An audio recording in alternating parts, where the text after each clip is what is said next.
பெண்கள் திட்டிப்பதே கண்ணம் தந்திக்க வேலையில் சிந்திக்கவே இல்லை தந்துவிட்டேன் என்னை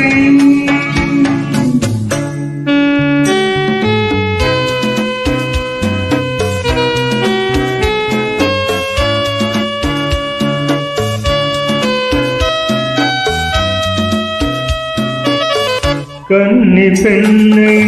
மெல்ல மெல்ல தெந்த காலாக